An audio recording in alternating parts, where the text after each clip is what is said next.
Aleloia. Dia faly miarahaba anareo indray ry havana izay mianadahy zany a amin'izao asabotsy alina fahafito amby roapolo ny volana desambra 2024. Dia fantatsika fa arak'izany daty zany a dia mamaraparana ny taona 2024 tsika dia hiditra amin'ny taona 2024 zany a amin'ny herinandro manaraka io. Dia araka ny hira izay henontsika teo a dia ny lohateniny hoe raha tonga anio ny tompo. Tena nampieritreritra le tononkira sy ny lohateny fa raha zao tokoa moa zany ny tompo ny tonga dia aiza ho aiza no misy antsika araka ny tononkira teo dia tokony ho falitsika eo aminy any an-danitra any a hifankahita ny mpamorona sy ny noforonina. Dia araka ny fanontaniana napetraka mandrakariva hoe ho tafiditra tokoa ve tsika anisan'ny tena ho tafiditra any an-danitra sa ho tavela ety amin'izao tontolo izao ety a izay ho simba sy rava hozy izy araka ny tononkira teo. Raha mahita maheno zava-misy eran-tany tsika dia tena zany mihitsy a ho simba sy rava na ny eo amin'ny firenena malagasy manokana tsika io zany no teny gasy a dia tena mampalahelo sy mampatahotra mihitsy ny zavatra hiseho satria tena misy mihitsy zany ny fanararaotana, misy ny tsy fifandraisana, tsy fampatokisana eo amin'ny mpampitondrana ka zany a mampieritreritra antsika aiza ho aiza ny hisy antsika indrindra amin'ny fidirana ny taona 2024. Be da be ny faminaniana, be da be ny tenin'Andriamanitra efa mampitandrina ka izay zany a no omanintsika amin'izao tapany voalohany izao moa zany a araky ny fafanao isaky ny asabotsy a raha zao ianao vao manaraka dia hisy tenin'Andriamanitra hibebahantsika izay taritiko a avy eo a mama Felisia hitondra ny teny fampaherezana ary koa hiantso anao a raha mbola zao koa ianao vao nandray an'ny tompo mbola tsy nandray an'i Jesosy a na variana ka te hanao hanavao fanoloran-tena. Araky ny fanontaniana teo zany hoe aiza ho aiza no misy antsika raha tena ho tonga tokoa Jesosy. Zay zany a no toriana eto amin'izao fiaraha-mivavaka izao hoe ho avy Jesosy Kristy a miomana ianao a ho tafiditry ny lanitra ve sa tavela ety amin'izao tontolo izao ety. Ny tenin'ny tompo raisintsika hitondrantsika ny fampaherezana dia ao amin'ny Jeremia 7:20. Jeremia 7:20 a ny andininy 1:12 sy 12.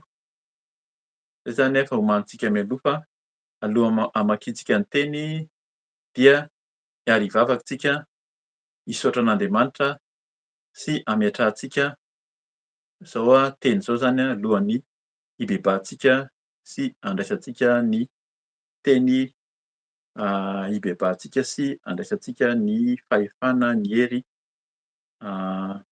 aorian'ny famindram-po zany amen'ny Tompo dia hosahako tsika androaka koa ny asan'ny maizina, ny asan'ny devoly. Hivavaka isika tompoko.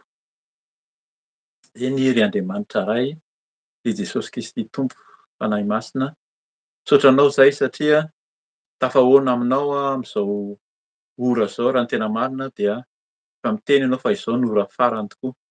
Efa farany zao satria efa be ny zavatra miseho famantarana mampiseho ny faran'ny ora zay etỳ am'zao tontolo zao. Betsaka ny faharatsiana, betsaka ny fahalotona nefa zay de mbola velominao menao aina, tanjaka fahasalamana, menao ny famindram-po mba hitodika sy hiverina aminao ka dia misaotra Tompo, misaotra amin'ny fiarovanao amin'ny loza, ny asan'ny satana ary indrindra misaotra anao zay satria tanteraka zao fotoana izao.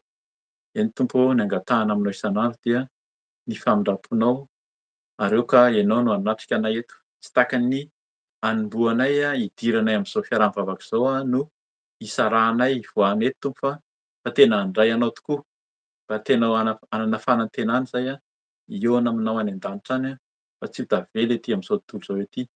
Ka de manatreha anay tsirairay avy, aoka ianao no tadiavinay, aoka ianao no hitanay ianao le Tompon'ny tompo sy mpanjakan'ny mpanjaka, Tompon'ny fahefana rehetra hatrany an-danitra ka hatratỳ an-tany. Ianao no angatahanay hiatrika, hanatrika anay ary aoka tsisy tanteraka afa-tsy ny sitraponao koa. Miseho mandrakariva ianao ary irao ny anjerinao, ny miaramilanao ny fanahinao masina ho aminay tsirairay avy dia mitenenako araka ny fombanao fa voninkaina izay Tompo, amin'ny anaran'i Jesosy Kristy. Alleloia, amen. Amen. De arak'izany ho vakiantsika zany ny teny zay men'ny Tompo hibebahantsika mba hieritreretantsika. Arak'le tononkira teo zany efa vavaka ihany koa izy hoe raha tonga anio ny Tompo, aiza ho aiza ny toerana misy antsika. De vakiantsika ny Jeremia toko sivy amby roapolo, ny andininy faha raika amby folo sy ny faharoa amby folo. Vakiana amin'ny anaran'i Jesosy zay mivaky toy izao. Fa izaho mahalala ny hevitra hieverako anareo, hoy ny Tompo, dia hevitra hahatonga fiadanana fa tsy loza, mba hanome anareo fanantenana ny amin'ny ho avy. Ary antso ahy ianareo ka andeha sy hivavaka amiko, dia hiaino anareo aho. Amen. Zay teny zay atao hoe fohy fa mahagaga hoe inona zany ve no hibebahantsika? Fa maninona ny teny ohatr'izany no hibebahantsika? De averiko ihany lay zany amin'ny anaran'i Jesosy Jeremia toko sivy amby roapolo, ny andininy faha raika amby folo sy faharoa amby folo. Fa izaho mahalala ny hevitra hieverako anareo, hoy ny Tompo, dia hevitra hahatonga fiadanana fa tsy loza, mba hanome anareo fanantenana ny amin'ny ho avy. Ary antso ahy ianareo ka andeha sy hivavaka amiko, dia hiaino anareo aho. Amen. Tena tsara ny tenin'ny Tompo raha am'zao faran'ny taona izao de tena teny fanomezana fanantenana, hoe tena fifaliana, de tena tokony hoe ho sambatra mihitsy zany tsika fa mamarana ny taona amin'ny teny fampanantenana sy teny tsara ary koa handroso amin'ny taona vaovao amin'ny teny tahak'izany. Fa raha mamaky tsara an'io teny io tsika dia teny ary amin'ny lohateny zany raha vakiana ny lohateny eto amin'ny baiboly de hoe taratasy nampitondrain'i Jeremia ho an'ny babo tany Babilôna. Olona babo zany zanak'Israela zay babo tany Babilôna no nandefasana an'le taratasy. Hoe ndana vakio ty taratasy ty fa zao ny zavatra hiseho. Tsy vakiantsika manontolo izy fa misy ataotsika hoe fampitahorana fa fampieritseretana mihitsy ary eo aloha kely eo fa tonga de io no raisintsika satria io ny teny zay tian'ny Tompo hibebahantsika. Faha raika amby folo zany, Jesosy miteny Andriamanitra no miteny amin'aran'i Jesosy hoe: "Fa izaho mahalala hevitra hieverako anareo." Zay zany raha vakiantsika izay dia tokony manana fanantenana isika hoe manana hevitra hiverako anareo. Tany a Babilôna ny zanak'Israely de miteny mihitsy ny Tompo hoe: "Za manana hevitra ah, ah, averiko tsara azafady e, zao mahalala hevitra hieverako anareo." Zany hoe mihevitra antsika zany, mihevitra ny zanak'Israely ny Tompo. Fa arak'ilay teny teo tsy mamaky aho fa tsy nentinino an'izany ny zanak'Israely. Hoe manana hevitra hiverako anareo aho hozy izy Andriamanitra, fa zareo zany tsy mino fa misy mpaminany sy olona miteny zany eo ambadika eo hoe tsy izany ny zavatra hiseho eo. Tsy ho tafavoaka ao nareo fa tsy matoa Andriamanitra naka anareo tany amin'ny tany Kanana moa zany tao Jerosalema de lasa androahana natao sesitany tany a Babilôna ry zareo. De tsy mety mino ny olona satria efa 70 taona mahery zareo tavela tany. Ka zay zany no tokony ibebahantsika. Raha miteny amintsika Jesosy androany hoe mibebà fa za koa hamonjy anao zany ho fiainana vaovao indray no iainantsika am'taona 2024 de tokony hanana fanantenana. Mba hanananareo fanantenana hozy izy. Fa izaho mahalala ny hevitra hiverako ho anareo, hoy ny Tompo, dia hevitra ahatonga fiadanana fa tsy loza, mba hanome anareo fanantenana ny amin'ny ho avy. Hevitra zany lay izy, manana hevitra ny Tompo, misy hevitra amboariny eo karakarainy mbola tsy tonga anie le fanavotana am'zao zany e, fa manana-kevitra am'zany ny Tompo amintsika, dia hanome antsika fanantenana amin'ny ho avy fa misy ny olona zany tsy mety manana fanantenana, tsy mety miova satria efa mieritreritra izy hoe fa ratsy foana ny fiainany dia tohizany ihany le faharatsiana. Tonga ihany izy amin'ny fanao ratsy rehetra, lainga, fitaka, fijangajangana, ny kolikoly. Zay tena hoe zavatra tsy tian'ny Tompo nahatonga anazy nitondra an'zareo tany amin'ny fanandevozana zany. Fa androany ny Tompo miteny amintsika, miteny aminao miteny amiko hoe zao no teneniny zany averiko ihany lay izy amin'aran'i Jesosy hoe: "Fa izaho, hoy ny Tompo, mahalala ny hevitra hiverako anareo, hoy ny Tompo, dia hevitra ahatonga fiadanana fa tsy loza." Tena zay mihitsy zany raha te hanana fiadanana tsika de mila miala amin'ny faharatsiana fa ho tsara ny ho avy, mba hanome anareo fanantenana ny amin'ny ho avy. Zany teny zany de midika fa mbola tsy tonga zany le fiadanana fa tsy loza io fa hanomezan'ny Tompo antsika fanantenana. Ao anatin'ny mbola fatotra, ao anatin'ny mbola tsy fahatanterantsika, raha ny taona 2024 hitanao hoe tsy zavatra niseho tsara tamin'ny fiainanao na mbola vao fatotra, na mbola niembotra, na mbola variana amin'izao fiainana izao dia mila mino tsika zany fa hanome fanantenana amin'ny ho avy ho antsika ny Tompo. 15 amin'aran'i Jesosy hoe: "Ary antso ahy ianareo ka andeha sy hivavaka amiko, de hiaino anareo aho." Zay zany mila miantso, ary antso ahy zany mitaky mihitsy Andriamanitra hoe mila miantso de andeha hivavaka ihany koa. Zany le ho ataontsika zao zany hiantso an'ny Tompo tsika, hibebaka, hifono amin'ny Tompo raha izany no tsy hidiran'ny soa amintsika. Ny heloko are ozy izy no manakana sy tsy hidiran'ny soa sy ny famindrapon'Andriamanitra amintsika ka dia mila mibebaka tsika, aleo tsika hibebaka, hivavaka sy antso ny Tompo mba ho tonga amintsika, ho tanteraka amintsika le fiadanana fa tsy loza. Ka zany teny zany no hoentintsika manomana ny fomam-panahintsika. Tena tadiavy mihitsy ny Tompo, tadiavy mihitsy ny Tompo tamin'ny fotoana tamin'ny atoandro teo amin'ny fiaraham-bavaka amin'ny atoandro any no WhatsApp dia tena niteny koa ny fanahy masina ny fabebahana hoe mila feno ny fanahy. Dikan'izany feno ny fanahy zany mila tena hoe mahafantatra ny fanahy koa, misy koa zany teo hoe mila manana ny fanahy fahatankarana.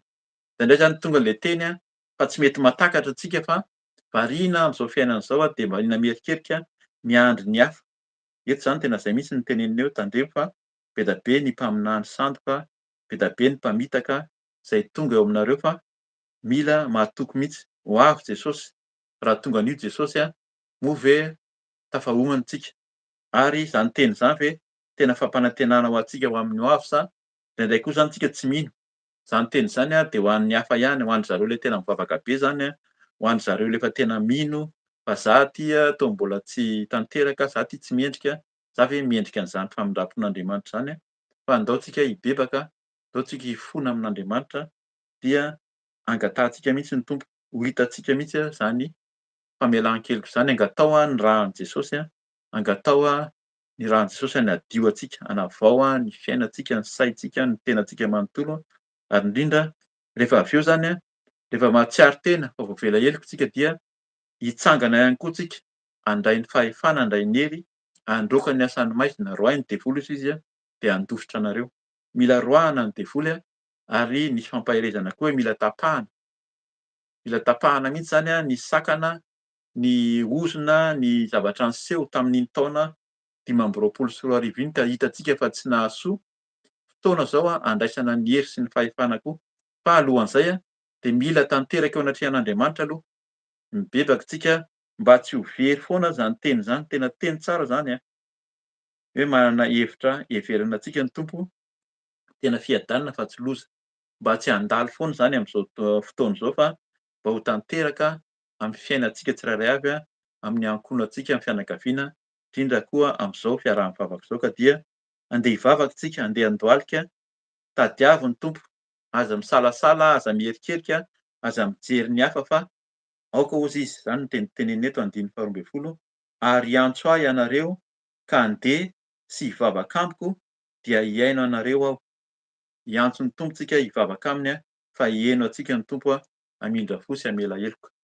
Hivavaka tsika tompoko dao samy handohalika, hibebaka eo anatrehan'Andriamanitra. Hivavaka tsika eny ry Andriamanitra ray, Jesosy Kristy Tompo faly zay maheno ny teny fampanantenana ny amin'ny ho avy. Eny Jesosy ny hira zay nihainoanay dia manontany fa raha tonga an'io ny Tompo moa ho tafiditra ny lanitra tokoa ve zay?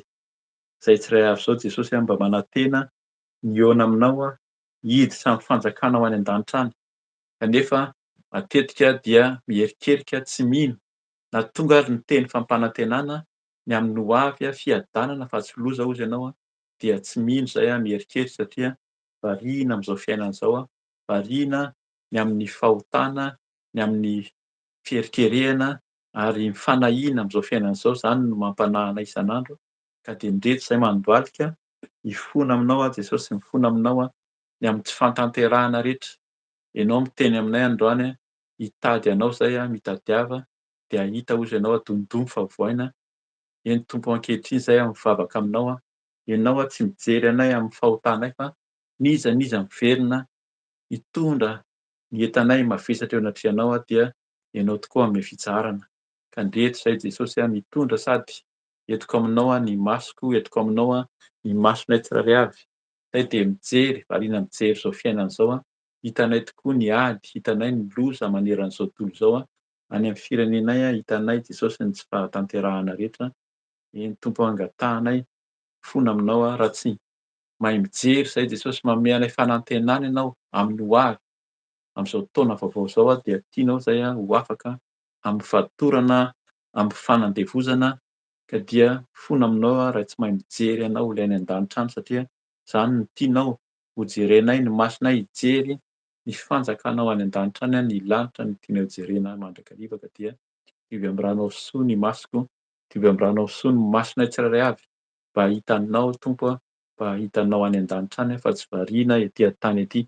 Tahak'izany koa ny sofinay, ny sofiko mangataka aminao fa fao sasao Jesosy ny fiaino rehetra, maheno zavatra maro, maheno ny opa, maheno ny ozona, maheno ny lainga, maheno ny fitaka etỳ amin'izao tontolo izao de matetika misalasala ary indrindra tsy mino koa Jesosy ny teninao, tsy mino fa ianao le zanak'Andriamanitra tonga tetỳ amin'izao tontolo izao eny tonga mba hamonjy anay, tonga mba hamonjy ahy ianao ka dia mifono aminao raha tsy mahay mihaino fa variana mihaino ny hafa, variana mihaino zavatra miseho Tompo de diovy ny sofinay, diovy am'rano soa ny sofiko, sasao ny sofinay tsirairay avy, mba heno, sokafo ny sofinay Jesosy. Raha niteny ianao androany fa hanome anay fanantenana ho avy a, dia hanome anay fiadanana fa tsy loza, henoko zany Jesosy, henonay zany a, ka de omeo anay le fanantenana, esorina ny fampielikerenana ho anatin'ny fonay ao a,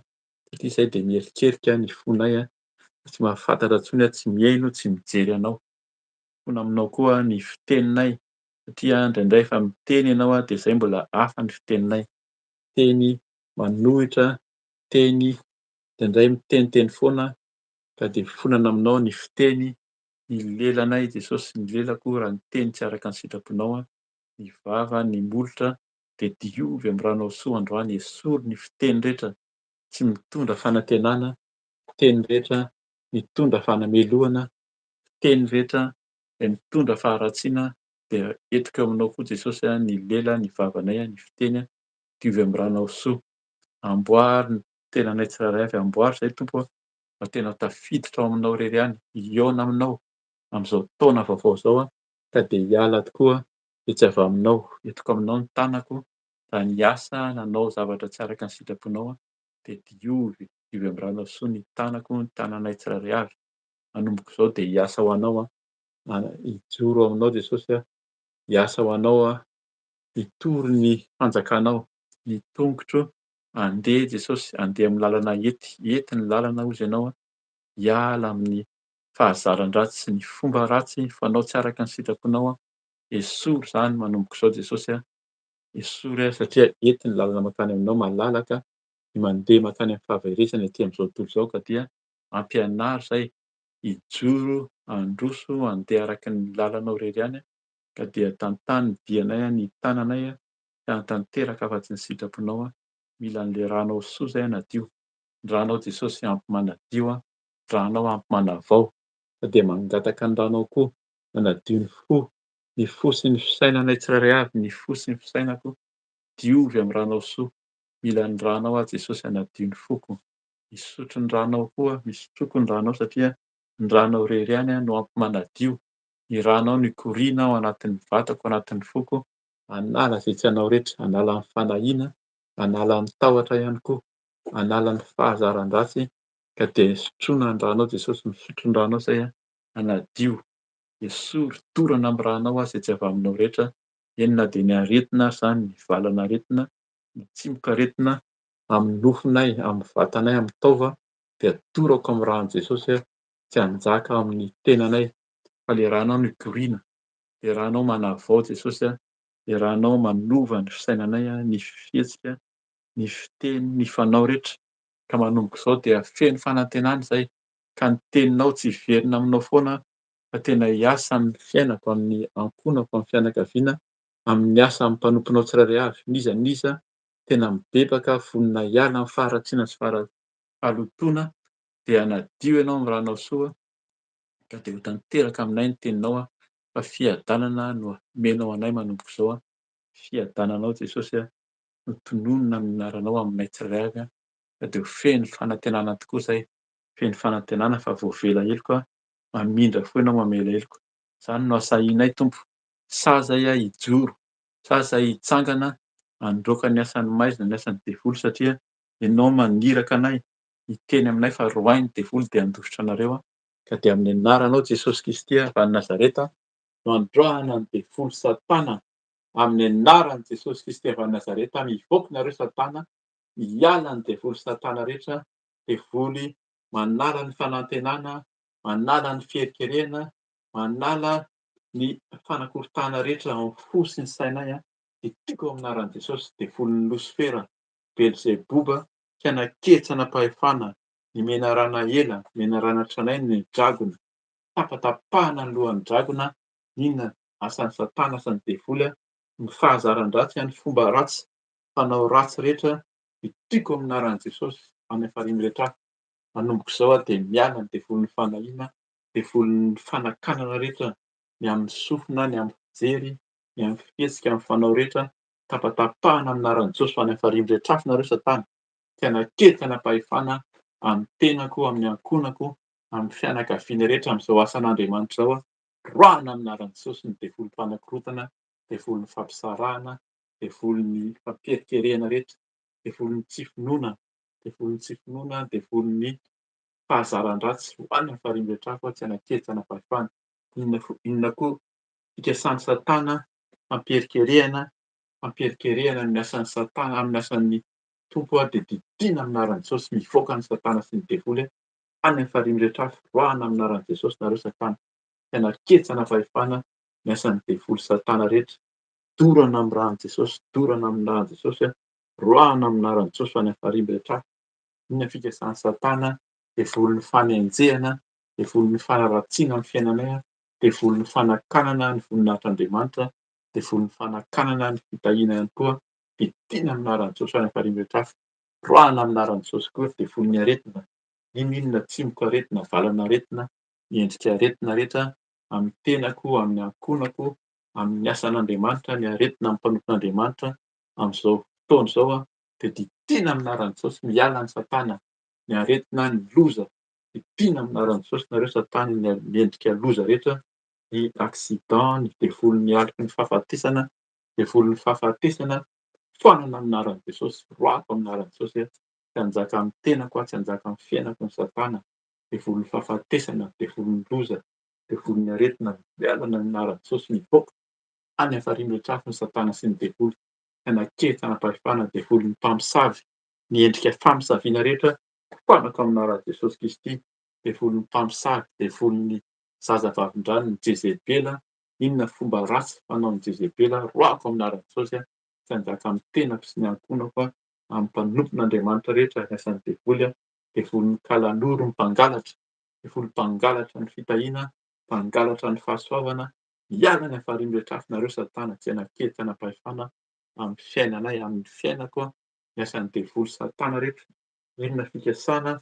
Manomboka izao dia tapatapahana, foanana amin'ny anaran'i Jesosy ny fikasan'ny Satana rehetra, tsy hanaketsy hanapahefana, fa didina amin'ny anaran'i Jesosy Kristy ary farihy rehetra avy. Rahan'i Jesosy andrakotra, rahan'i Jesosy andrakotra, ary ianao Jesosy manome fanantenana, mandresy izay Jesosy mananao mandresy manana Jesosy amin'ny anaran'i Jesosy mandresy, efa resy ny Satana rehetra, any amin'ny farihy rehetra avy ny Satana sy ny vorongony, devoly sy ny asan'ny Satana rehetra, tsy hanakely fa mandresy ianao Jesosy maniraka ny anjelinao, ny anjelinao miady, ny anjelinao miasa, ny anjelinao momba sy miaro ary miaramilanao miady. Fikasan'ny Satana rehetra dia efa potika amin'ny anaran'i Jesosy any amin'ny farihy rehetra avy fa Jesosy nanokatra ny lalana, tonononaminaranao Jesosy ny fiadanana, fiadananao tokoa aminay manomboka izao dia hanome anay fanantenana ianao, manantena izay Jesosy, manantena fa ianao manokatra lalana vaovao, fiainam-baovao anay, fiadanana fa tsy loza hozy ianao, ka dia misaotra, misaotra satria miheno vavaka ianao, mamaly vavaka ianao, ianao mandrakotra ny ranao soa, mandrakotra ny fahaina masina, ny tananao tsy fiofa tena mavonjy, ny sofinao tsy lalo-dalovana fa mandre ny vavakay dia misaotra ny valim-bavaka sady misaotra ny famindram-po, misaotra ny famindram-po, misaotra amin'ny fiarovana, misaotra ny ranao Jesosy, misaotra satria ianao tokoa dia mihaino ianao rehefa tia hozy ianao tokoa dia tena tiana ianao hatramin'ny farany, misaotra mamerina anay amin'ny lalam-baovao, mamerina anay amin'ny fahasoavanao Tompo. Misaotra anao Zay Jesosy, misaotra ny ranao Jesosy manadio. Dia heverina isika handoalika, efa noroahana teo ny devoly Satana, efa resy ny devoly. Devoly tokoa rehefa roahana dia any amin'ny farihy rehetra avy, any amin'ny efitrany, any amin'ny efitrany, any amin'ny dezera no misy anazy ka angatao ny fanahy masina fa raha tsisy fanahy masina ny toetra rehefa miverina izy ka hitany fa madio hozy izy ny toerana dia rehefa tsy misy fanahy masina dia raha iray izy no roahana teo dia fito izy no ho avy eo ka dia mangata ny fanahy masina, angatao ny fanahy masina miheno ny fanahintsika. Fanahy dia misy tokoa, mila mino isika fa misy ny fanahy masina, misy ny fanahy ratsy, ny fanahin'ny Satana, fa angatao ny fanahy masina mba ho hameno ny fontsika, ny fanahintsika, ny tenantsika manomboka izao. Ilay fanahy fiton'Andriamanitra, eny fanahy masina, tongavy ianao, fenoy anao izay fanahy masina. Ilay fanahy manolo-tsaina, ilay fanahy manolo-pahendrena, ilay fanahy mpisolo vava, ilay fanahy mpananatra, le fanahy mampianatra, tongavy ianao aminay. Le fanahy manome anay ny fahatakarana, le fanahy fahatakarana mampianatra anay ny sitraponao, mampahafantatra anay ny lalanao Tompo misaotra satria niteny taminay ianao dia manome anay fanantenana. Le fanahy masina, le fanahy fahamarinana, le fanahy fahamarinana tongava, tendreo ny fonay, tendreo ny sainay, tendreo fenoy anao fanahy masina, fenoy anao zay fanahy masina, ilanao mandrakariva zay ameno anay, ameno anay Tompo, fenoy anao zay aok'izay ho feno ny fanahy masina, aok'izay ho feno anao fanahy masina, ka manomboka izao dia handroso ho feno anao, handeha amin'ny fahamarinanao, handeha amin'ny fahamasinanao, ka dia hanana fanantenana, miala ny fanahiana, miala ny tahotra, miala ny fieritreretana rehetra, fa feno ny fanahy masina, mitondra fanantenana, mitondra hery, mitondra tanjaka, mitondra fahasalamana ihany koa. Misaotra indrindra fanahy masina satria tsisy mahasakana anao, ianao miasa, ianao mameno anay, ianao ilay fanahy indray. Eny Tompo, ianao Jesosy ilay nangataka fa haniraka, gataka amin'iray hanome ny fanahy masina, ka dia mino izay fa le fanahinao masina ho aminay tsirairay avy, le fanahinao masina ho aminay mitondra fanantenana, mitondra fahasahiana, mitondra hery, mitondra fanavaozana tokoa amin'ny fiainanay manomboka izao, ka dia iseho ny voninahitrao Jesosy, iseho ny voninahitrao araka ny teninao, ho ataonao hitan'ny olona mahasamy hafa manompo sy ny tsy manompo anao. Misaotra Tompo, irao izay ataovy manana fanantenana, hijoro hanambara anao Jesosy Kristy fa velona sy mahery ianao, ary ianao izao rehetra izao, ianao ilay tompon'ny tompo sy mpanjakan'ny mpanjaka, ianao ilay tompon'ny fahefana rehetra hatrany an-danitra ka hatraty an-tany. Ianao no Andriamanitray, ianao no tomponay, ianao no omenay voninahitra. Misaotra, ianao ilay mamindra fo, misaotra amin'ny ranao soa manadio, misaotra amin'ny fanahinao masina mameno anay, misaotra Tompo dia aoka ianao no hiaraka aminay mandrakariva hatramin'izao koa, ka ho mandrakizay. Misaotra Tompo amin'ny anaranao Jesosy Kristy naovanay izany vavaka izany. Aleloia, aleloia. Misaotra Jesosy, aleloia. Misaotra ny Tompo, misaotra anao Jesosy, misaotra fanahy masina, misaotra Ray, misaotra mamaly vavaka, misaotra mamindra fo. Dia raina mandrakizay ny anaranao, misaotra Tompo amin'ny anaran'i Jesosy Kristy. Amen. Amen. Misaotra ny Tompo isika satria izy dia tia antsika foana mamindra fo, ka dia manome antsika fanantenana tokoa ny amin'ny ho avy. Tsy lasa fotsiny amin'izao izany io teny io fa mba tena ho raisina mihitsy amin'izao faran'ny taona izao dia hiditra amin'ny taona vaovao ho feno fiadanana sy fanantenana, famindram-po avy amin'ny Tompo. Misaotra ny Tompo isika, voninahitra ho an'Andriamanitra irery ihany, ka dia efa manao velomana anareo sady izany amin'ny anaran'i Jesosy, dia omeko any Mama Felicia ny toy ny fotoana. Aleloia. Amen. Amen. Aleluia, aleluia. Misaotra ny Jesosy tsika, dia misaotra ny Zokerika ihany koa, dia mbola faly miarabanareo tsirairay avy aho eran-tany. Anio izany ny amin'ny fantatrarantsika izao faran'ny sabata, faran'ny taona 2025 izao. Riavana faran'ny sabata ity, fa amin'ny herinandro dia efa anitsaka ny taona vaovao isika, anitsaka ny 2026. Riavana aokantsika tena hiomana tokoa hoe inona moa no zavatra hiseho amin'ny taona ho avy iny ary ahoana ny momba antsika izany. Amen. Hivavaka aloha isika, alohany andraisantsika ny toriteny izany araka ny teny hoe farany amin'ity taona ity izany. Ka hivavaka aloha isika tompoko alohany andraisantsika ny teny izany, hivavaka tsika. Jesosy Tompo, mankasitraka anao. Misaotra Jesosy satria tsara indrindra ianao. Ianao no Andriamanitra tomponay. Ianao no Andriamanitra atahoranay Jesosy satria ianao ilay izy ary fony mbola tsy ary izao tontolo izao dia efa teo ianao Jesosy.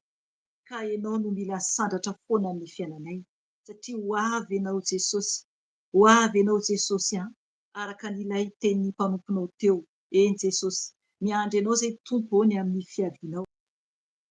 andro mahatahotra tokoa io Jesosy. Tompo, mangataka aminao, oka ny fanahy masinao no mampianatra anay eto. Ka ny tenako dia anetry tena ambany dia ambany Jesosy, satria kankana kely ihany aho, araka ny teny voalazanao amin'ny Jakobo.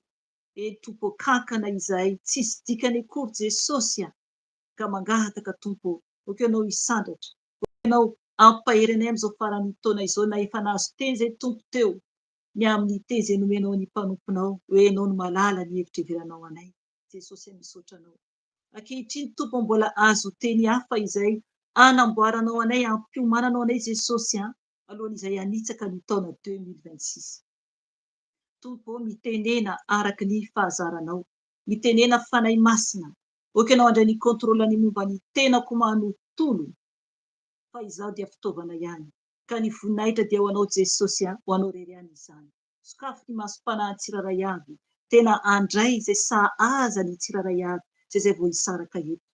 Ka misaotra Tompo, na oviana no hainao ny zanakao ny teny voambara eto, ny fotoana rehetra teto, dia oka ianao hikasika ny tsiraray avy Jesosy, satria ho avy ianao Jesosy, ka mila fiangonana vonona ianao. Ka misaotra Tompo, aleloia, anaranao Jesosy avy Nazareta no angatahana izany vavaka izany. Amen. Aleloia, aleloia, aleloia. Ny ten'Andriamanitra zany izay hoitiko anio zany dia anikeo zany talohan'izany vavaka zany no nifoha ny maraina, dia na teo am-pivavahana angambany izay, dia eny zany ny fanahy masina ny teny hoe aoka ho feno ny fanahy ianareo, aoka ho feno ny fanahy ianareo. Diavana, zay teny izay no henoko ny tenen'ny fanahy masina anikeo maraina izany, hoe aoka ho feno ny fanahy ianareo. Efa netiko ihany io teny io tamin'ny fotoam-bavaka ny atoandro teo zany tanatin'ny gropy, fa nafoeziko satria tao anatin'ny fibebahana zany no anjarako tao anatin'ny gropy zany. Fa zao zany amin'ilay toro-teny dia ho lavalava zany izy, mazava tsara zany no hoe raisina miadana zany ilay teny. Riavana, zany teny zany tena goavana be zany, goavana be zany teny zany hoe aoka ho feno ny fanahy ianareo. Tsy maintsy tsika mila ny fanahy masina, zay tsika vao tafiditra ny lanitra. Zay ilay fanahy an'Andriamanitra, izy ilay nitarika eto, izy no patron, izy no patron an'izao asa lanitra ataona izao. Zay menadahy eto dia vatana fotsiny ihany, fa ny fanahinay kely ao anatinay, ny fanahy masina mandray ny contrôle, izy fanahy masina mandray ny contrôle, miteny amin'ny alalanay, ary izy koa manao ny programa rehetra io. Izy zany no manome ny teny, izy no miteny ihany koa, izy ihany koa no mampibebaka ny vavaka rehetra izay mivoaka amin'ny vava, dia fanahy masina no manao izany rehetra izany, ary ny teny rehetra dia izy ihany koa no manao izany rehetra izany. Ka zao tsika zao alohan'ny faran'ny taona zao, alohan'ny handray ny taona vaovao, dia nomeny teny tsika zany anio hoe aoka ho feno ny fanahy ianareo. Amen. Zay zany no zavatra iseho amin'ny taona ho avy. Tokony ho izay zany, misaotra fanahy masina, tokony ho izay. Rehefa hanitsaka ny taona 2026 itsika dia tokony ho feno ny fanahy. Tokony ho feno ny fanahy, satria ho mafimafy kokoa indray ny zavatra iseho ao aorianan'ity taona 2025 ity.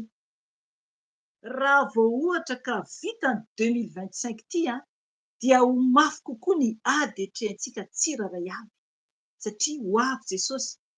Efa niteny any teto tamin'ny faran'ny taona lasa angambany izay, na sadikeo oviana, hoe tsisy intsony zany zavatra tsara fa mihay ratsy hatrany. Ka raha ohatra isika ka hoe reradreraka tsy feno fanahy, tsy feno fanahy masina zany, tena prezizeko tsara mihitsy hoe tsy feno fanahy masina, dia tsy atody io diantsika any an-danitra io isika tompoko. Amen. Tsy ho tody tsika any an-danitra raha ohatra ka tsy feno fanahy. Zay mahatonga fanahy masina ny teny teny io anikeo. Izaho izay manambara aloha voalohany indrindra dia ianareo rehetra izay miaino, zay ilay izy. Ohatr'izay mantsy ny eto amin'ny avy Jesosy. Ny menadahy eto na koa zany ny mpitondra vavahana afo amin'ny avy Jesosy izay efa mitompo asa zany, izay hoe mitarika na ohatr'izany, dia ho an'izay miteny aloha ilay teny, zay ny eto amin'ny avy Jesosy. Ho an'izay manambara aloha zay vao ny olona manodidina izany. Zay no teny fanahy masina zany amintsika zany anio anitsahantsika ny taona vaovao dia mila zany tsika miomana ho feno fifanahy. Teny iray fotsiny aloha zay fa mbola ho avy zany zay teny omeny tompo amin'ny voalohan'ny taona zany, fa zao zany dia hoe ao anatin'ny teny omeny zany dia hoe aoka ho feno ny fanahy ianareo. Ry havana, raha ohatra ka mangatsiatsika isika dia fantatsika tsara dia ny ten'Andriamanitra dia manambara hoe ho alohan'ny vavan'Andriamanitra. Raha tsy mafana isika na raha tsy mafana tsika na hoe mangatsiaka fa hoe matimaty zany dia aloha vavan'Andriamanitra. Tokony tena ho feno mitobatobaka ny fanahy masina isika tahaka an'ireo zanak'Andriamanitra efa tonga any an-danitra izay efa maty zany. Maro ny efa lasa, maro ny efa lasa, efa nahavita ny ady tetỳ ambonin'ny tany. Ady tsinona no andehanantsika ety zany, tsika anie mission, missionnaire anie tsika, tonga aty tsika hanao mission, hanao asa tsika tonga ety ambonin'ny tany. Aza mieritreritra mihitsy hoe tonga aty ako teraka fotsiny dia ivelo ohatr'izao fotsiny. Zay fiheverantsika teo aloha tamintsika mbola tao anatin'izao tontolo izao, satria hoe ay teraka dia hoe mba manararaotra fiainana aloha maro be ny miteny an'izany. Hoe dia mbola tanora dia mba manararaotra fiainana. Ry havana, tsy izany mihitsy. Mila tsika tena hoe miambina satria tokony hamita asa isika ty. Arakaraka ny asantsika ty no ho isy ny plasitsika rehefa hiala ety isika. Raha natody ny asa isika dia tonga anatrehan'ny tompo ilay mpanompo tsara dia midira amin'ny fiadanan'ny tomponao. Fa raha ohatra tsy nahavita ny asa tsara isika dia anisan'ilay mpanompo ratsy dia overany amin'ny ely. Any no hisy ny fikotrohan'ify. Misy ten'Andriamanitra mihitsy manambara an'izany. Tao amin'ny boky Matthieu angambany izy iny no vakiako teto tsy haiko na tamin'ny herinandro lasa ary ny amin'ilay vaky teny izay natao satria tadidiko eto izay ampatsiry fanahy masina eto. Ka mila tsika tena hoe ho mpanompo mahavita an'ilay asa zany, tsika tsiraray avy io, tsika tsiraray avy io. Aza mieritreritra hoe tsy maintsy mitovy any mama Felicia sy zoky Erika zay eto hoe hitory koa zany na hoe anao asan'Andriamanitra toy izao ataonay izao. Ry havana, samy manana ny fanomezam-pahasoavany. Misy foana ny asa ho anao izay efa nomeny tompo anao, fa tsy hoe ohatra ny anay zany, fa misy hafa amin'ny asan'ny tompo io zany. Efa misy plasy noman'ny tompo anao raha ohatra ka vonona ianao hiditra ao anatin'ny valan'i Jesosy. Amen. Dia ho isy anjara asanao omeny tompo anao, izy no mahalala, izy no mahalala. Zay ilay ten'Andriamanitra any amin'ny Apokalipsy ilay hoe ho avy ny tompo hanome valisoa, valisoa. Izany hoe ilay valisoa hamaliny ny olona rehetra araka ny asa. Amen. Manana asa tsika tsiraray avy ety ambonin'ny tany dia tokony mandray an'ilay asa isika. Mila tsika miala anatin'ny fahakamoana zany, miala tanteraka amin'ny fahakamoana fa tena mifoha amin'izay tsika mba ho tafiditra ny lanitra. Anatin'ilay teny horaisina misy izay mihitsy hoe mila mifoha zany isika. Ho vakiantsika ao bokin'ny Efesiana toko 5 no manambara an'ilay teny teo zany ilay hoe ao ho feno ny fanahy ianareo. Ao bokin'ny Efesiana toko 5 izany fa ho vakiantsika manomboka ny 9 ka hatramin'ny 9 Efesiana toko 5 ka hatramin'ny 9 ho vakiantsika amin'ny anaran'i Jesosy Tompo. Ny titra ato amin'ny baiboliko dia hoe maizina fahiny fa mazava kosa ankehitriny. Aza mety fitahin'ny olona amin'ny teny foana ianareo, fa izany zavatra izany no mahatonga ny fahatezeran'Andriamanitra amin'ny olona tsy mankatoa. Aza mety ho mpiombona aminy ianareo, fa maizina ianareo fahiny, nefa efa mazava ao amin'ny tompo kosa ankehitriny. Mandehana tahaka ny zanaky ny mazava, satria ny vokatry ny mazava dia ao amin'ny fahatsaram-pana rehetra sy ny fahamarinana ary ny fahitsihana. Fantaro izay kasitrahan'ny tompo ary aza miombona amin'ny asany maizina tsy mahavoka tsoa, fa aleo mampahafantatra izany. Izay ataony ao amin'ny miafina matsy dia mahamenatra na dia ny milaza azy ihany aza.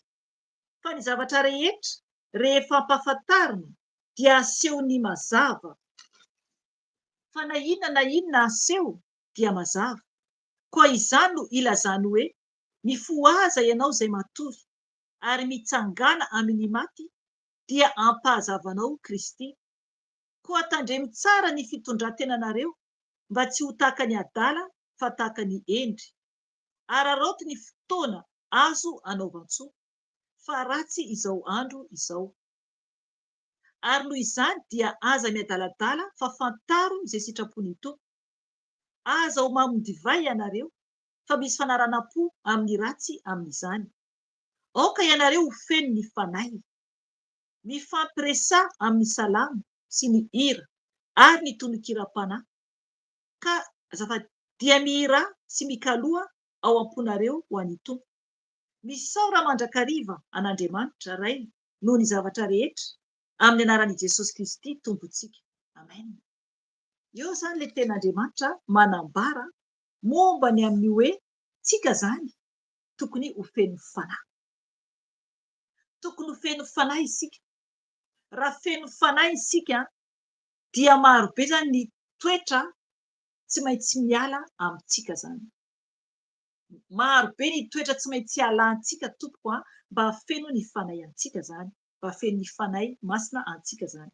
Raisitsika ny tenin'Andriamanitra tomboka amin'ny andiny fahaenina raha Jesosy tompo dia midina arak'izay itiavan'ny fanahy masina azy any amin'ny fanazavana izany. Andiny fahaenina amin'ny anaran'i Jesosy tompo.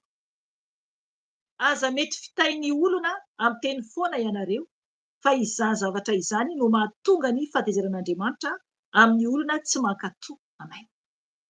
Ry havana, eto zany dia manambara ny amin'ny tokony hitandremantsika, ny amin'ny tenin'olona izay misy amin'ny teny avoakan'ny olona indraindray misy lainga ao, misy fitaka ao. Fantatsika tsara fa ny iray lainga dia i Satana. Ary raha ohatra ka hoe fitahan'ny olona isika dia fahaverezana izay. Marobe ny tompo ny fiangonana tsy izy. Marobe ny fiangonana tsy izy. Eo fotsiny izao ny amin'ny fombafomba fety rehetra. Tamin'ny alakamisy teo dia tao anatin'ny en direct amin'ny vavaka ny alina dia momba an'izay no tarihin'ny fanahy masina nambarako. Ry havana, tsisy ao anatin'ny baiboly izany ka tokony mitandrina isika. Zay ilay hoe aza mety fitahin'ny olona amin'ny teny foana ianareo, fa izany zavatra izany no mahatonga ny fahatezeran'Andriamanitra amin'ny olona tsy mankatoa. Amen. Efa ambara hoe ny andro dia amin'ny 20 Desambra dia tsy voasoratra ao anaty baiboly izany. Tsisy an'izany.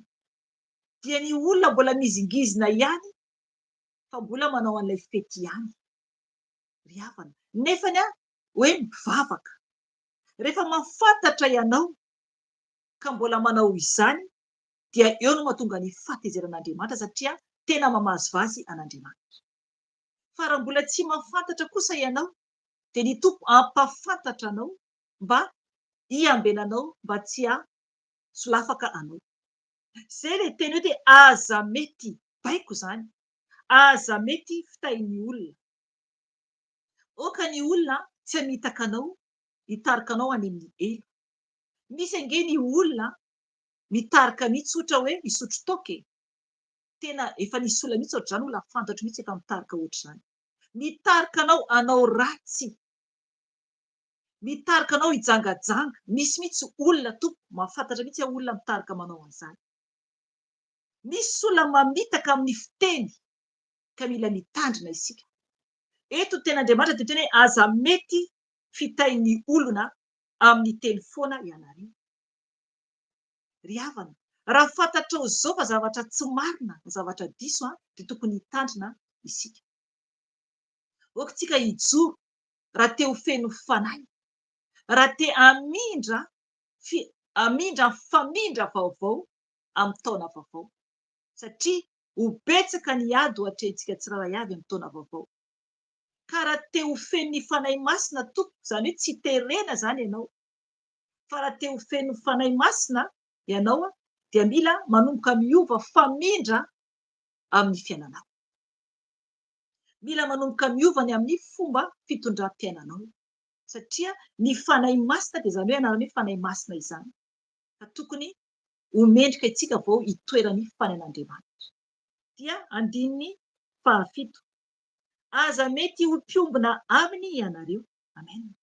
Eto zany dia manambara ny ten'Andriamanitra. Tokony tsika tsy hiombona akory amin'ny olona izay mety olona mpamitaka izany. Ry havana, mafy be le teny mafy be le teny. Mazava be mihitsy hoe aza mety fitahin'ny olona amin'ny teny foana ianareo.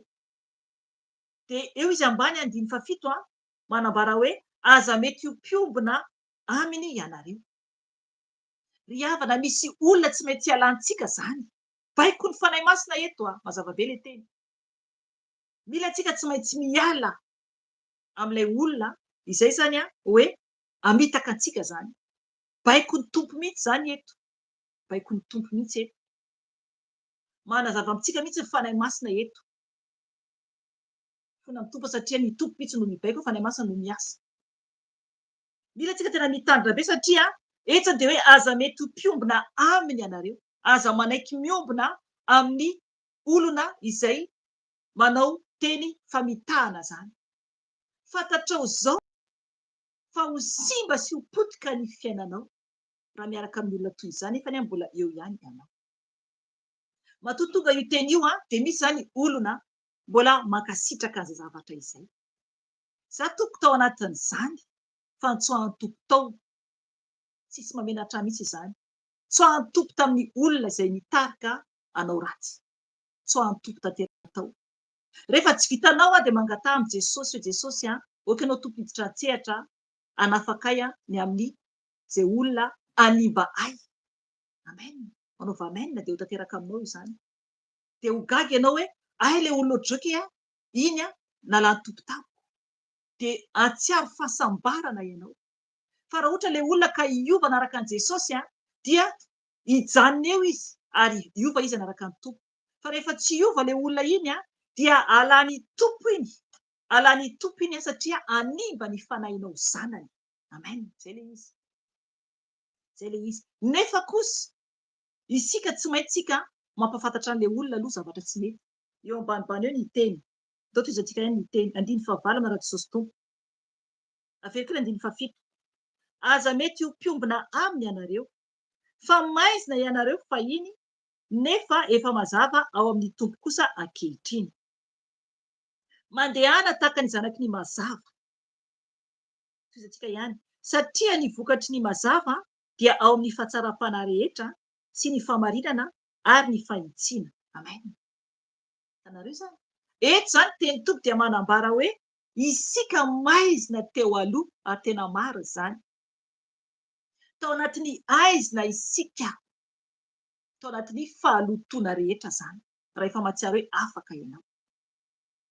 Tao anatin'ny aizina isika fahiny efa lasa zany, efa passé zany, efa lasa zany. Dia tokony mbola hoe tsy hiaina anatin'izany ihany. Ry havana, aza mba manao an'ilay hoe mahatsiaro hoe tena efa manomboka mahay masina nefa mbola hiverina indray hiaraka amin'olona izay tokony hoe tsy arahanao intsony. Fa hanala ilay fahamasinanao. Arovo tompoko ny fahamasinanao. Arovo ny fahamasinanao mba hidiranao lavitra. Tsy hoe akory hoe hisaraka amin'olona rehetra koa isika tsy izany mihitsy fa ianao mila miaro ilay fahamasinanao. Izay olona tsy azakan'io dia hiala aminao na ny tompo hanalana azy aminao. Amen. Zay le izy. Ny tompo ampitsahatra rehefa ho avy ny fotoana rehefa tsy mety hiova ilay olona na rehefa tsy mety hanaraka ny tompo ilay olona dia ny tompo ampitsahatra anisy farany. Satria jerevina amin'ny tenin'Andriamanitra 9:9 amin'ilay hoe izany no mahatonga ny fahatezeran'Andriamanitra amin'ny olona tsy mankatoa. Amen. Misy ny olona hanambaranao tenin'Andriamanitra foana hoe mibebay ianao, miovay ianao, manarana ao an Jesosy dia tsy mety tafiditra anatin'ny sain'olona mihitsy ilay izy. Fa dia ny ataony ihany ny ataony. Entinao ambavaka ilay olona dia ny ataony ihany ny ataony.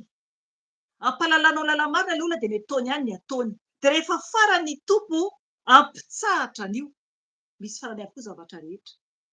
Misy farany. Ny tompo mihitsy no miditra an-tsehatra hoe ampy izay. Izay ilay olona na voavonjy, izay ilay olona na ho very mandrakizay. Satria ny tompo dia mila ny asa ny handroso ho any an-danitra. mila ny asany avovony tsy fanahy maro. Dia ny sakatsakana rehetra dia azerany tompo izany. Ny tompo mihitsy no manapotipotika izay vato rehetra matafotoina. Izy mihitsy no manapotipotika izay vatotra matafotoina. Araka ny tenin'Andriamanitra fantatsika tsara hoe raha misy manafotoina na dia anankiray amin'ny kely indrindra reny amin'ny zanany zany dia tsara ho azy raha natorana vato lehibe amin'ny tendany izy ary atsipy any an-dranomasina. Amen. Ry havana, ny tompo dia miaro ny zanany.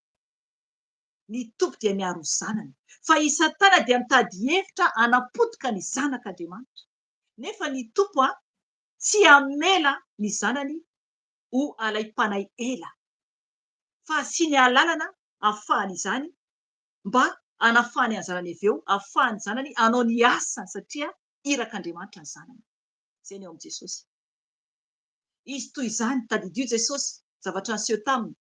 Noho efa vita batisa izy dia nalainy devoly fanahy tany an-tany efitra. Ny fanahy masina no nitondra azy. Feno fanahy Jesosy, soatra fanahy masina. Feno fanahy Jesosy izy tonga teny an-tany efitra. Devoly naka fanahy azy fa tsy napietsika an' Jesosy izany. Izay no mahatonga fanahy masina teny amintsika eto, mila tsika feno fanahy. Mila tsika feno fanahy. Satria na inona miseho anaty antsika dia ho resy izany. Satria ny fanahy iray ao anatintsika. Lehibe ny tompoka io fanahy masina io. Lehibe io ary tsisy lehibe mihoatra azy satria izy ilay Andriamanitra. Izy ilay Andriamanitra nanova tambonin'ny rano.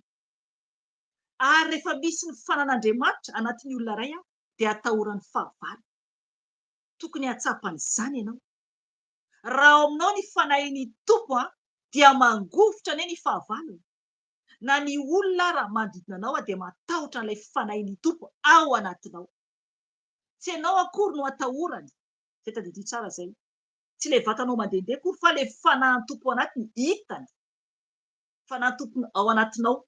Fanahin'ny tompo ao anatinao hitany ilay devoly ao anatin'ilay olona. Izay mahatonga devoly matahotra.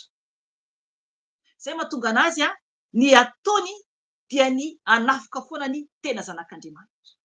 Ny olona sasany tsy tafiany firy satria efa azy ka, fa manaonao foana ka, dia tsy tafiany intsony. Avelany fotsiny mandeha amin'ny lalam-be eny, ilay lalana malalaka iny. Fa ilay tena hoe manompo an' Jesosy, tena hoe mijoro, ilay ho feno fanahy masina, iny no tadiaviny anaovany dinidinika any amin'ny elo any sy amin'ny toerana hafa ny ambadibadika any, anapotehan'ilay zanak'Andriamanitra. Tahaka ny tetikany izay nitady andravan'i Jesosy nefa tsy nahavita. Ka izay no hoe mahatonga ny fanahy masina teny amintsika anio amin'izao faran'ny taona izao hoe mila tsika feno fanahy rehefa hiditra amin'ny taona 2026 iry. Mila tsika feno fanahy mitobatobaka satria tsy faly fahavalo. Tsy faly fahavalo. Raha tsy feno fanahy isika dia tsy ho tafita mihitsy. Okontsika tsapan'izay. Tsy ho tafita mihitsy satria mbola tafahombona ihany amin'ny ratsy ary mbola mankasitraka ihany ratsy indraindray. Mila tsika mitandrina tompo. Arovy amin'ny sampy ny tenanao. Mila tsika miaro ny tenantsika mba tsy ho anatin'ny faharatsiana intsony. Araka ten'Andriamanitra andiny fahavalo hoe fa maizina ianareo fahiny nefa efa mazava ao amin'ny tompo kosa ankehitriny. Efa mazava anie isika tompoko ao amin'i Jesosy, ao amin'i Jesosy mihitsy isika, ao amin'i Jesosy. Eo an-tanan'ny tompo isika, eo an-tanany.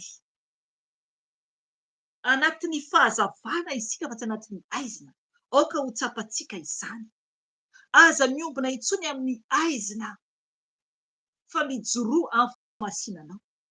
Aza reraka tompo fa mijoroa amin'ny fahamasinanao. Arovy ny fahamasinanao.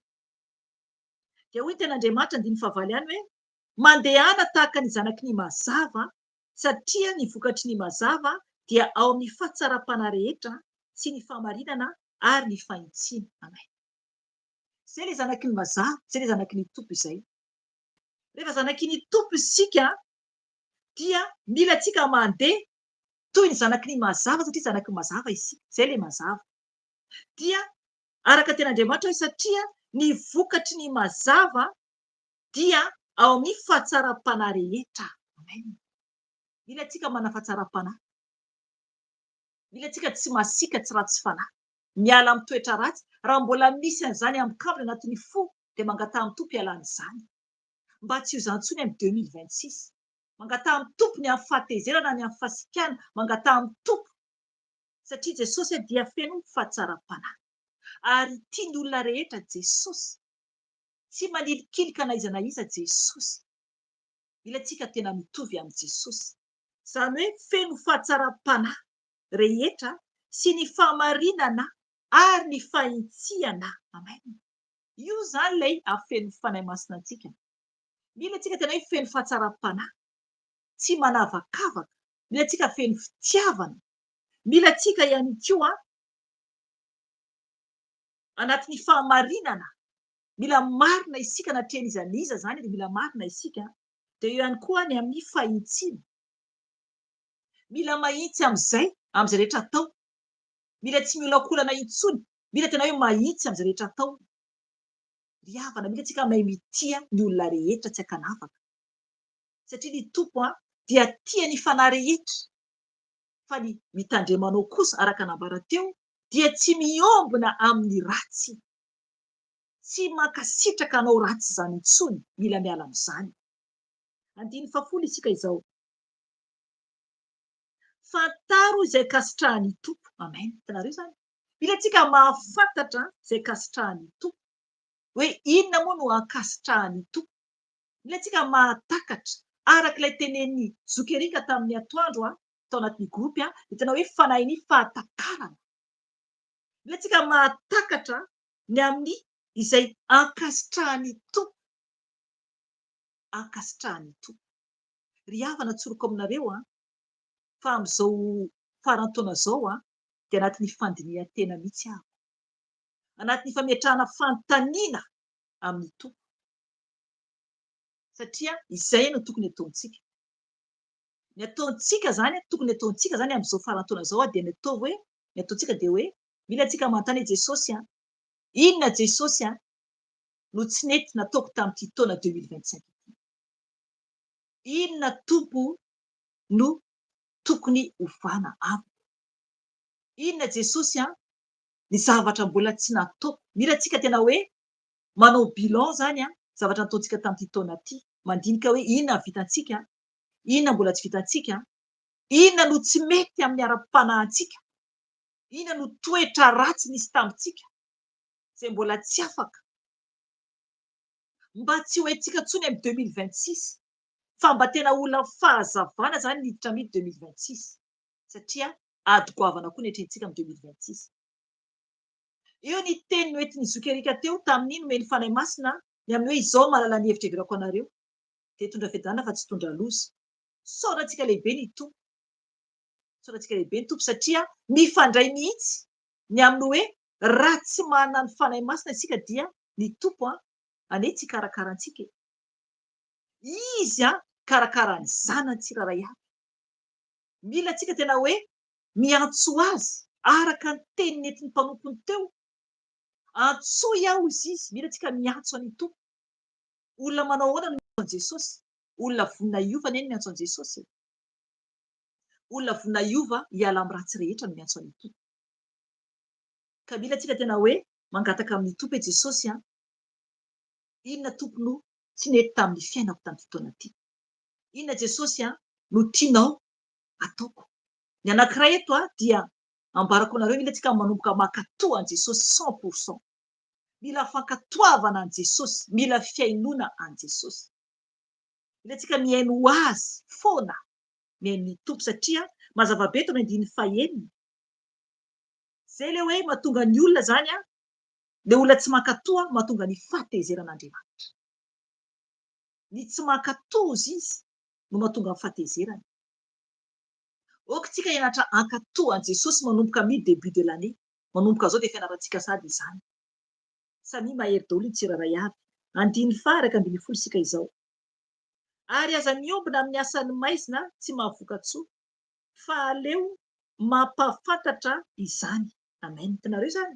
Izay izany ilay izy. Io no nambarako tery aloha. Mila antsika mampahafantatra ny olona izany. tsy miombona amin'ny asany maizina, tsy miombona amin'ny olona izay mpamitaka, tsy miombona amin'ny zavatra ratsy. Fa mila antsika mampahafantatra an'ilay olona hoe tsy mety izao zavatra izao. Miaino izy tsara, tsy miaino izy tsara. Satria ianao ny asanao dia hanambara ny fahamarinana. Amen. Raha tianao nefa ny hiova, fa tsy voatery mihitsy ianao. Fa raha ohatra ianao ka tena hoe te ho feno ny fanahy mason'Andriamanitra, dia mila ianao manambara ny fahadisoan'ilay olona, ampitiavana fa tsy ampasikana koa nefany, ampalalao azy. Dia raha miaina izy dia anjaran'izay, tsy miaina izy dia anjaran'izay. Ary miala tsy miombona amin'ny asany maizina tompo, satria tsisy any tompo ao. Raha vao miombona amin'io isika dia tsisy any tompo ao.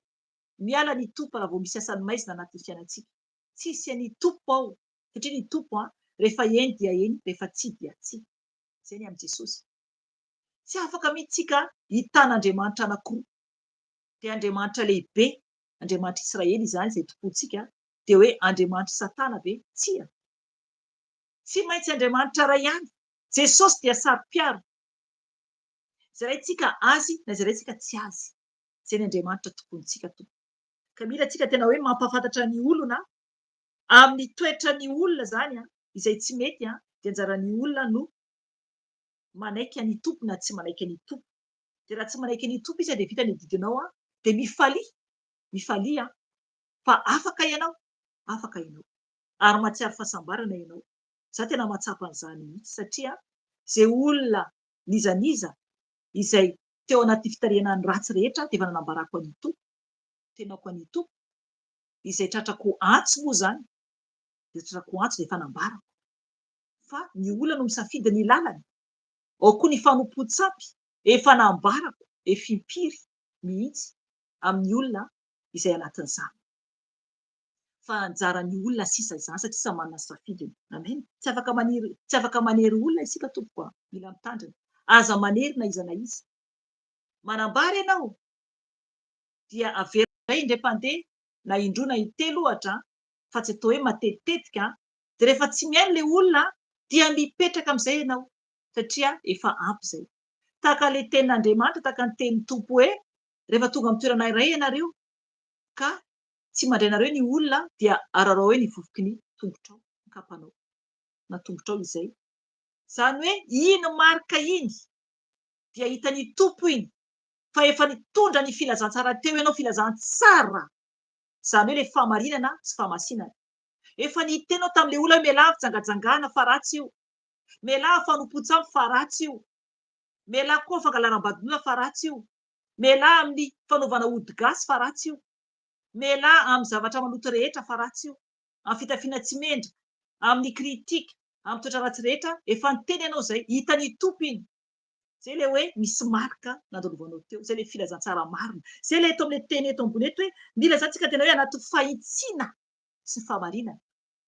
Ry havana, tsy maintsika mahitsy eo anatin'Andriamanitra, tsy maintsy marina ary fahatsaram-panahy no andehanantsika any an-danitra. Tsy maintsy izay. 2:12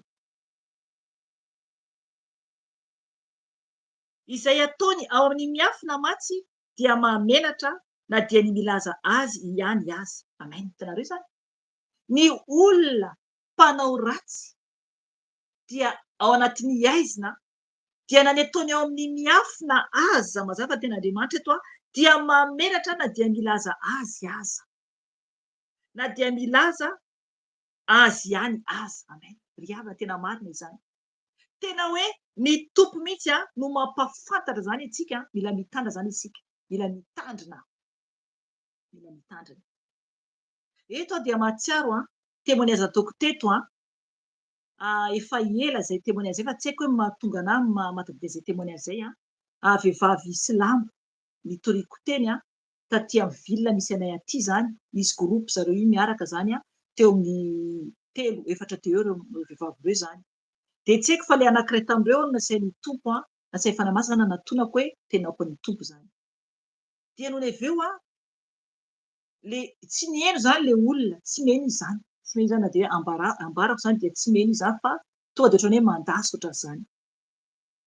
Ny alina niny angamba raha tsy diso zay any témoignage zany any témoignage anaty vidéo any tsy haiko ny alina niny sa afaka andro vitsy noho ny azaviny tory tamin'ilay olona hitako ilay raha matoa tao anatiny io.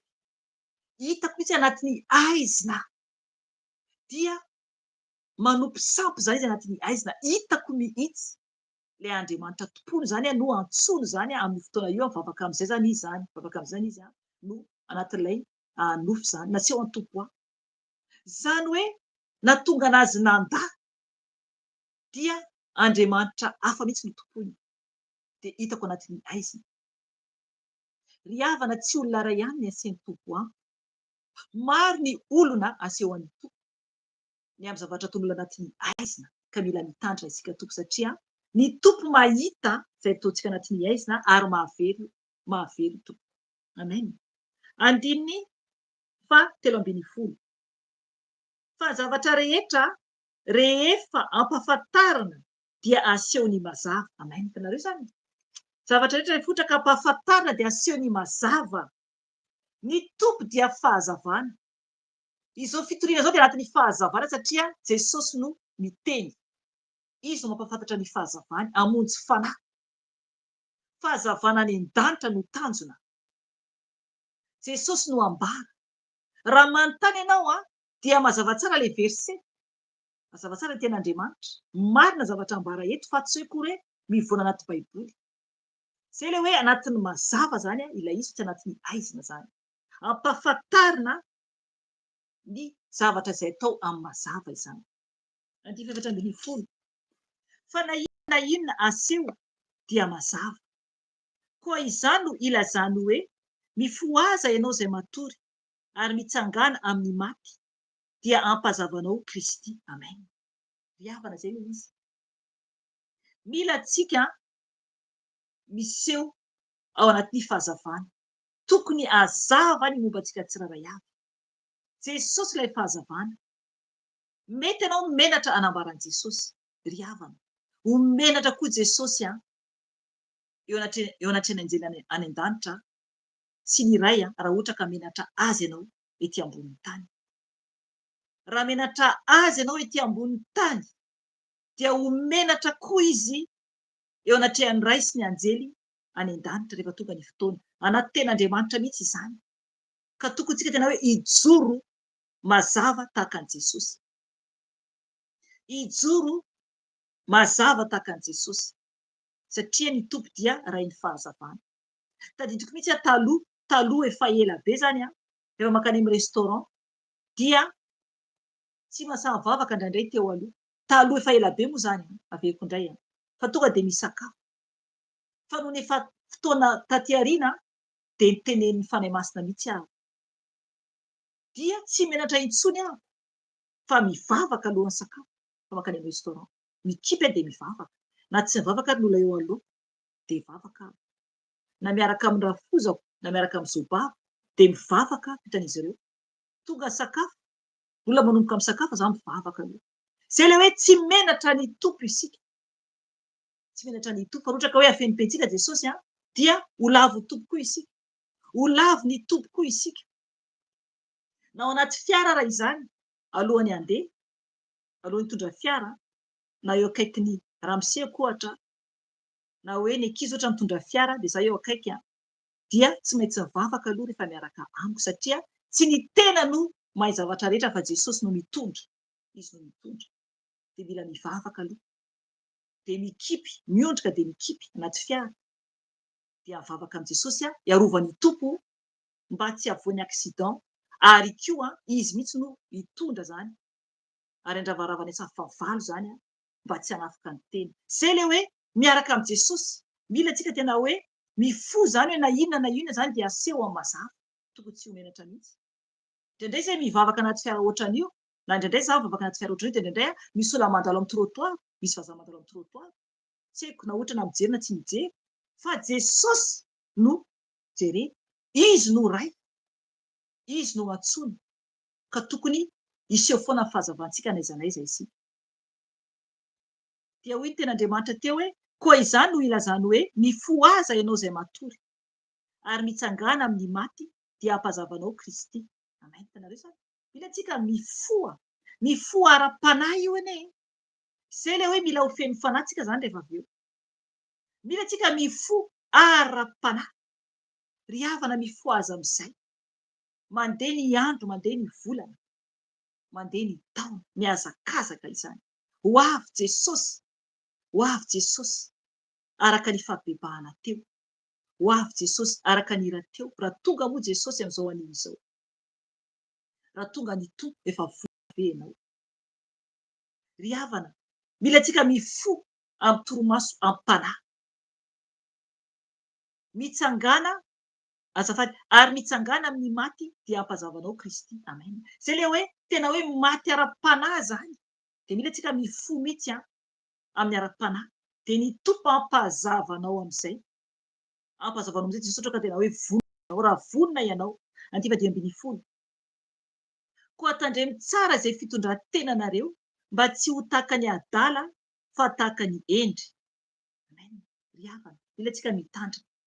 Mila mitandrina ny fitondran-tenantsika mba tsy ho tahaka ny adala. Izany hoe mandany fotoana amin'inona moa ny adala? Mandany fotoana amin'ny zava-poana anie ny adala e. Mandany fotoana amin'ny zava-poana. Tsy mahafantatra akory hoe zava-doza iseho. Ny olona adala tsy mahalala akory hoe inona zavatra iseho aminy ohatra ka hoe mandeha eny amin'ny arabe izy. Nefa mety tonga dia voadonan'ny fiara izy. Na hoe latsaka anaty lavaka izy raha ohatra ka hoe tsy mijery izay andehanany. Izay ny adala. Eto izany tsika dia tokony hoe tena hoe hitondra tena tahaka ny endry. Ny endry dia olona misaina, mahafantatra ny tokony atao. Izay le tahaka ny vilijinidimy endry manomana ny solika. Ho feno ny fanahy masina. Ho feno ny fanahy masina. Fa aza manao toy ny adala hoe efa mahita an'Andriamanitra fa ampy izay. Fa mbola anaonao foana ihany. Mila mitandra antsika tompoko. Mila mitandra antsika. Ity faina ambin'ny folo. Ary raoty ny fotoana azo anaova tsoa fa ratsy izao andro izao. Ry havana, ratsy izao andro izao. Ratsy izao andro izao. Hitantsika izany. Tsy miafina amintsika izany fa ratsy izao andro izao. Rehefa mihaino vaovao isika, tsy zavatra tsara firy intsony. Na ny Madagasikara ary, na ny tarazantsika ary. Inona zavatra heno amin'ny vaovao? Ohatra ka hoe mandefa journal a Madagasikara. Dia misy foana indray tsy hoe von'olona tary, fatina zazakely tary, na koa hoe abibiana ohatr'izao tary, na koa hoe resaka politika hoe zavatra izao indray no miseho. Ao ny zavatra ratsy isan-karazany. Ry havana, aty ampitan-dranomasina koa dia toy izany. Feno faharatsiana ny tany. Feno faharatsiana ny tany. Izay mahatonga ten'Andriamanitra manambara hoe araroty ny fotoana azo anaova tsoa. Amen. Dia ny mbola velona isika dia manaova soa. Mbola misy fotoana izany isika izao. Rehefa maty tsisy intsony. Mila antsika tena hoe soa ny ataontsika. Izay ilay fahamarinana, fahintsiana, ary tena mila antsika tena hoe marina tsy n'Andriamanitra. Dia anaty fahatsaram-panahy izany. 7:10. Ary noho izany dia aza miadaladala fa fantaro izay sitrapony tompo. Amen. Itanareo izany? Io verina ilay hoe adala ery ambony. Dia verina koa ilay tena mitovizany amin'ilay hoe eto mampatsiahy fanahy masina tamin'ilay tena babakitsika tato ambadika tato hoe fantaro izay ankasitrahany tompo. Eo amin'ny 5:10. Fandray ireo teny ireo. Fantaro izay ankasitrahany tompo 5:10. Dia eto izy miteny 7:10 hoe fantaro izay sitrapony tompo. Mila antsika mahafantatra ny sitrapon'Andriamanitra. Mila antsika mahafantatra izay tian'Andriamanitra ilay fahatakarana. Fanahin'ny fahatakarana tenen'i Zokerika. Tena fanahin'ny fahatakarana mihitsy Jesosy inona Jesosy no ataoko izao. Amen. Mitenena ohatrany ange firesana amin'ny Jesosy, ohatr'izany mihitsy rehefa miresaka aminazy Jesosy inona tompony ataoko.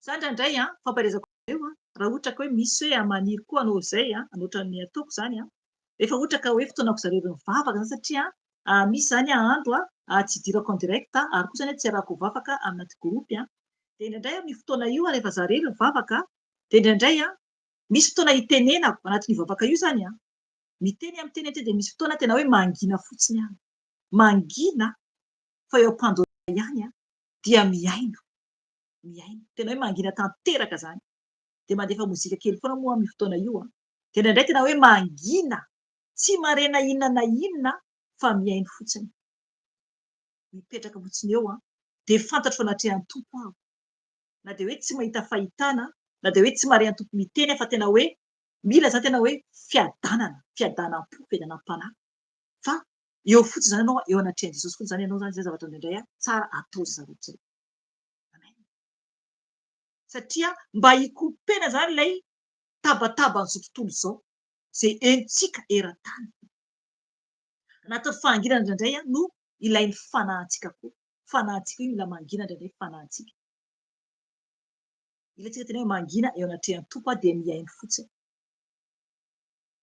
de indraindray io fotoana io misy verse tonga anatin'ny sainao verse omeny tompo anao de indraindray koa ianao eo am-pivavahana eo ihany ianao de mangina eo de indraindray tonga de tafatomany fotsiny fanahinao de indraindray tonga de hoe miteny amin'ny teny tsy fantatra mivavaka olona hafa zay tsy fantatrao ny tompo zany mampiseho fihetsika maro amin'ny lalan'ny fanahy masina amin'ny fomba fanatrehany amin'ny fomba fanatrehany de indraindray tonga de hivavaka amin'ny teny tsy fantatra maharitra be na indraindray eo ianao dia latsaka fotsiny ranomasonao ry havana zay le vavaky ny fanahy daholo anie zany vavaky ny fanahy zay le hoe avela mihitsy ny fanahy masina hivavaka amin'ny plasinao zay le hoe zay tarefan'Andriamanitra no zanak'Andriamanitra avela mihitsy tarihan'ny fanahy masina zany ao amin'ny fotoana io zany rehefa ianao mitokana irery satria indraindray tsika tsy mila miteny foana zany indraindray mila mangina tsika natrehan'i Jesosy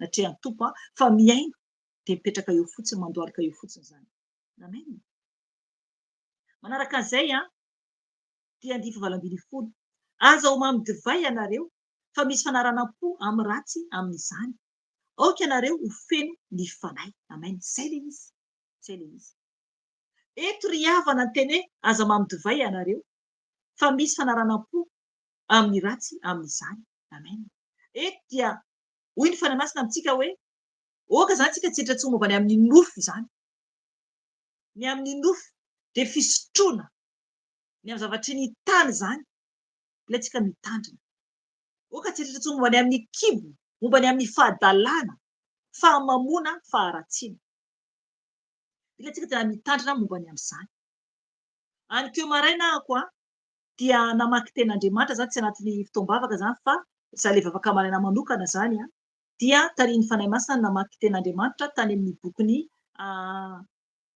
tantara angamba izay sa mpanjaka momba ny amin'ny tantarany Jezebela zany dia io tantara io zany no manambara momba ny amin'ny ilay fotoana zany nangalarany Jezebela zany ilay tany Nabota zany ao mpanjaka faharoa le izy mpanjaka faharoa dia tamin'izay fotoana zany dia zavatra nameny tompo anazy zany tamin'ny fotoana io anke maraina io dia misy tantara ao manambara talohan'io resaka tantarany terrain-ny Nabota io zany afaka vakianao io tantara io any amin'ny mpanjaka faharoa le izy izay dia manambara zany alohan'izay fa nisy ady zany izay niseho tamin'ny tafika zay nataony Ahaba zany mpanjakan'ny Israely izy ilay vadiny Jezebela dia nisy koa mpanjaka hafa koa zany ilay niady taminy de nisy fotoana zany tamin'ny mpanjaka hafa niady tamin'io dia mamo ilay mpanjaka sy ireo niady taminy zany vitsivitsy niaraka taminy mamo dia resy izy ireo izay le hoe mila mitandrina isika satria ny fahamamona zany de tsy akasitran'Andriamanitra mihitsy zany satria zavatra ratsy eo anatrin'Andriamanitra ny amin'ny fahamamona ka tokony tsika tsy ao anatin'ny fahamamona toy izany satria tsika zanak'Andriamanitra de tokony tena hoe hitandrina mafy ny amin'izay rehetra tokony ataontsika izany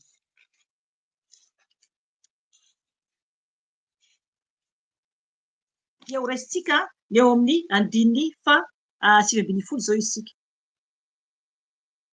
mifampiresaha amin'ny salamo sy ny hira ary ny tononkira-panahy dia mihira sy mikaloha ao am-ponareo ho an'ny tompo amen hitanareo zany izay le hoe feno fanahy ny fahafenoan'ny fanahy dia tokony tsika tena hoe ao anatin'ny ara-panahy foana zany araky ny fanahy foana eo ny amin'ny hoe firesana amin'ny momba ny amin'ny salamo tenin'Andriamanitra zany.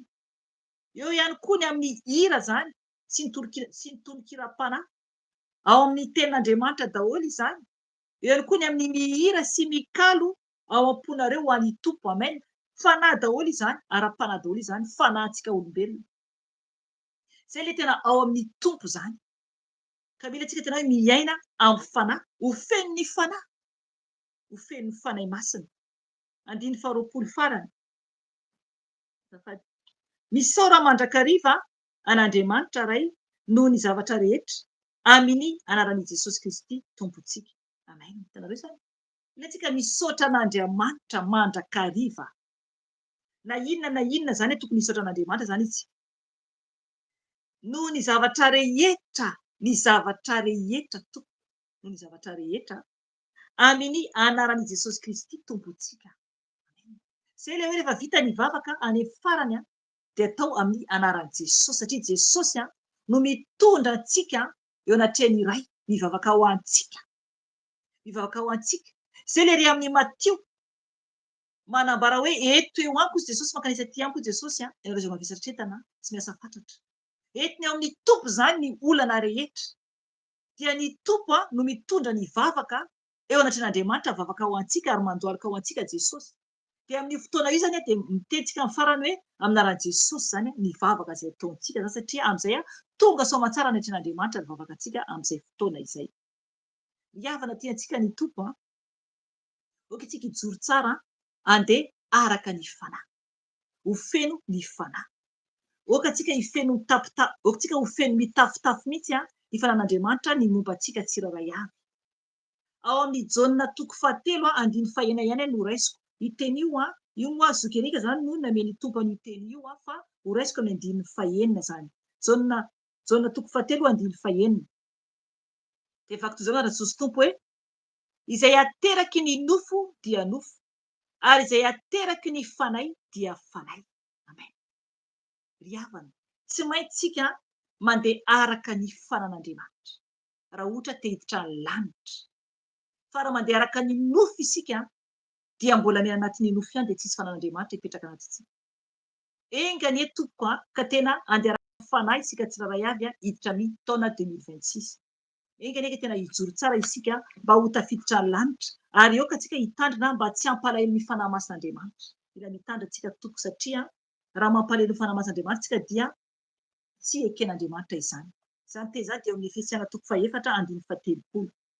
Aza mampalahelo ny fanahy masin'Andriamanitra satria io masina io no nasiana tombo-kase zany antsika amin'ny andro fanavotana.